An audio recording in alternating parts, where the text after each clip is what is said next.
ನಮಸ್ತೆ ಸ್ನೇಹಿತರೆ, ಜಾಗತಿಕ ಪ್ರಪಂಚಕ್ಕೆ ನಿಮಗೆಲ್ಲ ಸ್ವಾಗತ.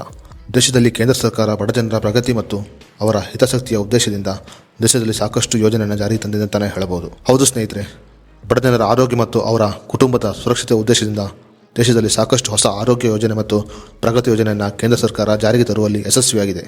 ಇದರ ನಡುವೆ ಸಾಕಷ್ಟು ಜನರಿಗೆ ಕೇಂದ್ರದ ಹಲವು ಯೋಜನೆಗಳ ಮಾಹಿತಿ ಇನ್ನೂ ತಿಳಿದಿಲ್ಲ ಅನ್ನೋದು ಬಹಳ ಬೇಸರದ ಸಂಗತಿಯಾಗಿದೆ. ಹೌದು, ಕೇಂದ್ರ ಸರ್ಕಾರದ ಕೆಲವು ಆರೋಗ್ಯ ಯೋಜನೆ ಬಗ್ಗೆ ಸರಿಯಾದ ಮಾಹಿತಿ ಇಲ್ಲದೆ ಸಾಕಷ್ಟು ಜನರು ಅದರಿಂದ ವಂಚಿತರಾಗಿದ್ದಾರೆ. ನಾವು ಈಗ ಕೇಂದ್ರದ ಒಂದು ಆರೋಗ್ಯ ಯೋಜನೆ ಬಗ್ಗೆ ಸಂಪೂರ್ಣ ಮಾಹಿತಿಯನ್ನು ಈ ವಿಡಿಯೋದಲ್ಲಿ ತಿಳಿಸಿಕೊಡ್ತೀವಿ. ಸ್ನೇಹಿತರೆ, ಈ ವಿಡಿಯೋದಲ್ಲಿ ನಾವು ತಿಳಿಸಿಕೊಡುವ ಕೇಂದ್ರದ ಈ ಆರೋಗ್ಯ ಯೋಜನೆ ಅಡಿಯಲ್ಲಿ ಬಡಜನರು 5 ಲಕ್ಷ ತನಕ ಉಚಿತ ಆರೋಗ್ಯ ಸೇವೆಯನ್ನು ಪಡೆದುಕೊಳ್ಳಬಹುದಾಗಿದೆ. ಸ್ನೇಹಿತರೆ, ಯಶಸ್ವಿನಿ ಆರೋಗ್ಯ ವಿಮಾ ಯೋಜನೆ ಕರ್ನಾಟಕ ಸರ್ಕಾರ ಮತ್ತು ಕೇಂದ್ರ ಸರ್ಕಾರ ಆರಂಭಿಸಿದ ಒಂದು ಆರೋಗ್ಯ ಯೋಜನೆ ಅಂತಾನೆ ಹೇಳಬಹುದು. ಇದು ರೈತರ ಅತ್ಯಂತ ಜನಪ್ರಿಯ ವಿಮಾ ಯೋಜನೆಗಳಲ್ಲಿ ಒಂದಾಗಿದೆ. ಈ ಯೋಜನೆಯು ರಾಜ್ಯದಲ್ಲಿ ಆರ್ಥಿಕವಾಗಿ ಹಿಂದುಳಿದ ರೈತರಿಗೆ ಗುಣಮಟ್ಟದ ಆರೋಗ್ಯ ಸೇವೆಯನ್ನು ಒದಗಿಸುವ ಯೋಜನೆಯಾಗಿದೆ ಅಂತಾನೆ ಹೇಳಬಹುದು. ರೈತರಿಗಾಗಿ ಈ ಯೋಜನೆಯನ್ನು ಜಾರಿಗೆ ತರಲಾಗಿದ್ದು, ರೈತರಿಗೆ ಗುಣಮಟ್ಟದ ಆರೋಗ್ಯ ಸೇವೆಯನ್ನು ಒದಗಿಸುವುದು ಈ ಯೋಜನೆಯ ಗುರಿಯಾಗಿರುತ್ತದೆ. ರೈತರು ಯಶಸ್ವಿನಿ ಯೋಜನೆಯ ಕಾರ್ಡನ್ನು ಮಾಡಿಸಿಕೊಳ್ಳುವುದರ ಮೂಲಕ ಸರ್ಕಾರದಿಂದ ಉಚಿತ ಆರೋಗ್ಯ ವಿಮಾ ಸೇವೆಯನ್ನು ಪಡೆದುಕೊಳ್ಳಬಹುದಾಗಿದೆ. ಸಹಕಾರಿ ಸಂಘಗಳ ಮೂಲಕ ಯಶಸ್ವಿ ಕಾರ್ಡ್ ಹೊಂದಿದ್ದರೆ ಅತಿ ಕಡಿಮೆ ವೆಚ್ಚದಲ್ಲಿ ವೈದ್ಯಕೀಯ ಸೌಲಭ್ಯಗಳನ್ನು ಪಡೆದುಕೊಳ್ಳಬಹುದು. ಹಾಗಾದರೆ ಯಶಸ್ವಿನಿ ಕಾರ್ಡಿನಿಂದ ಸರ್ಕಾರದ ಯಾವ ಸೌಲಭ್ಯವನ್ನು ಪಡೆದುಕೊಳ್ಳಬಹುದು ಅನ್ನೋದರ ಬಗ್ಗೆ ಸಂಪೂರ್ಣ ಮಾಹಿತಿಯನ್ನು ಈ ವಿಡಿಯೋದಲ್ಲಿ ನಾನು ನಿಮಗೆ ತಿಳಿಸ್ಕೊಡ್ತೀವಿ. ನೀವಿನ್ನೂ ನಮ್ಮ ಫೇಸ್ಬುಕ್ ಪೇಜ್ ಫಾಲೋ ಮಾಡಿಲ್ಲ ಅಂದರೆ ಈಗಲೇ ಫಾಲೋ ಮಾಡಿ, ಹಾಗೂ ನಮ್ಮ ಯೂಟ್ಯೂಬ್ ಚಾನಲ್ ಸಬ್ಸ್ಕ್ರೈಬ್ ಮಾಡಿಲ್ಲ ಅಂದರೆ ಈಗಲೇ ಸಬ್ಸ್ಕ್ರೈಬ್ ಮಾಡಿ. ಸ್ನೇಹಿತರೆ, ಮೊದಲನೇದಾಗಿ ಸರ್ಕಾರಿ ಸಂಘಗಳ ಸದಸ್ಯತ್ವ ಪಡೆದುಕೊಂಡ ಕುಟುಂಬ 5 ಲಕ್ಷದವರೆಗೆ ಉಚಿತ ವಾರ್ಷಿಕ ನಗದು ರಹಿತ ಚಿಕಿತ್ಸೆಯನ್ನು ಪಡೆದುಕೊಳ್ಳಬಹುದು. ಸರ್ಕಾರದ ಈ ಯಶಸ್ವಿನಿ ಯೋಜನೆ ಅಡಿಯಲ್ಲಿ ಹೃದಯ, ಕಣ್ಣು, ಕಿವಿ, ಮೂಗು, ಗಂಟಲು ಹೀಗೆ ಸಾಮಾನ್ಯ ಕಾಯಿಲೆಗಳಿಗೂ ಕೂಡ ಚಿಕಿತ್ಸೆಯನ್ನು ಪಡೆದುಕೊಳ್ಳಬಹುದಾಗಿದೆ.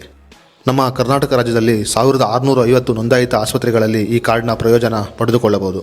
ಒಬ್ಬ ವ್ಯಕ್ತಿ ಆಸ್ಪತ್ರೆಗೆ ದಾಖಲಾದ ನಂತರ ಔಷಧಿ ವೆಚ್ಚ, ಆಸ್ಪತ್ರೆ ಇತರೆ ವೆಚ್ಚ, ಆಪರೇಷನ್ ವೆಚ್ಚ ಈ ಯಶಸ್ವಿನಿ ಕಾರ್ಡ್ಗೆ ಸೇರುತ್ತದೆ. ಆಸ್ಪತ್ರೆಗೆ ದಾಖಲಾದ ಜನರಲ್ ವಾರ್ಡ್ನಲ್ಲಿರುವ ವ್ಯಕ್ತಿಗೆ ಮಾತ್ರ ಈ ಸೌಲಭ್ಯ ಲಭ್ಯವಿರುತ್ತದೆ. ಸ್ನೇಹಿತರೆ, ಯಶಸ್ವಿನಿ ಕಾರ್ಡ್ ಮಾಡಿಸಿಕೊಳ್ಳುವ ಸಮಯದಲ್ಲಿ ಸರ್ಕಾರ ನಿಗದಿಪಡಿಸಿದ ಶುಲ್ಕವನ್ನು ಪಾವತಿ ಮಾಡಿ ಯಶಸ್ವಿನಿ ಕಾರ್ಡ್ ಪಡೆದುಕೊಳ್ಳಬೇಕು.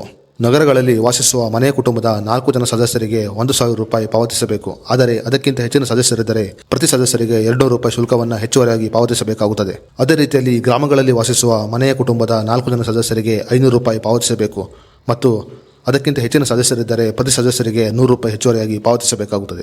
ಇನ್ನು ಪರಿಶಿಷ್ಟ ಜಾತಿ ಮತ್ತು ಪಂಗಡದವರು ಯಾವುದೇ ಶುಲ್ಕ ಪಾವತಿ ಮಾಡುವ ಅಗತ್ಯ ಇರುವುದಿಲ್ಲ. ಅರ್ಜಿ ಸಲ್ಲಿಸುವ ಸಮಯದಲ್ಲಿ ಕೆಲವು ಸರ್ಕಾರಿ ದಾಖಲೆಗಳನ್ನು ನೀವು ನೀಡಬೇಕಾಗುತ್ತದೆ. ಆ ದಾಖಲೆಗಳು ಈ ರೀತಿಯಂತಿರುತ್ತದೆ: ಆಧಾರ್ ಕಾರ್ಡ್, ರೇಷನ್ ಕಾರ್ಡ್, ಮನೆಯ ಪ್ರತಿಯೊಬ್ಬರ ಫೋಟೋ, ಪರಿಶಿಷ್ಟ ಜಾತಿ ಮತ್ತು ಪಂಗಡಕ್ಕೆ ಸೇರಿದವರಾಗಿದ್ದರೆ ಅವರ ಜಾತಿ ಪ್ರಮಾಣ ಪತ್ರವನ್ನು ಅರ್ಜಿ ಸಲ್ಲಿಸುವ ಸಮಯದಲ್ಲಿ ನೀಡಬೇಕಾಗುತ್ತದೆ. ಸ್ನೇಹಿತರೆ, ನಿಮ್ಮ ಹತ್ತಿರದ ವ್ಯವಸಾಯ ಸೇವಾ ಸಹಕಾರಿ ಸಂಘಕ್ಕೆ ಭೇಟಿ ನೀಡಿ ಅಗತ್ಯವಿರುವ ದಾಖಲೆಗಳನ್ನು ಕೊಟ್ಟು ಶುಲ್ಕವನ್ನು ಪಾವತಿಸಿ ಅರ್ಜಿಯನ್ನು ಸಲ್ಲಿಸಬಹುದಾಗಿದೆ. ಸ್ನೇಹಿತರೆ, ನೀವು ಕೂಡ ಬಡವರಾಗಿದ್ದು ಇನ್ನೂ ಯಶಸ್ವಿನಿ ಕಾರ್ಡ್ ಮಾಡಿಸಿಕೊಂಡಿಲ್ಲವೆಂದರೆ ಈಗಲೇ ಅರ್ಜಿ ಸಲ್ಲಿಸಿ ಕಾರ್ಡ್ ಮಾಡಿಸಿಕೊಳ್ಳಿ ಮತ್ತು ಈ ಮಾಹಿತಿಯನ್ನು ಎಲ್ಲ ಬಡವರಿಗೂ ಶೇರ್ ಮಾಡಿ.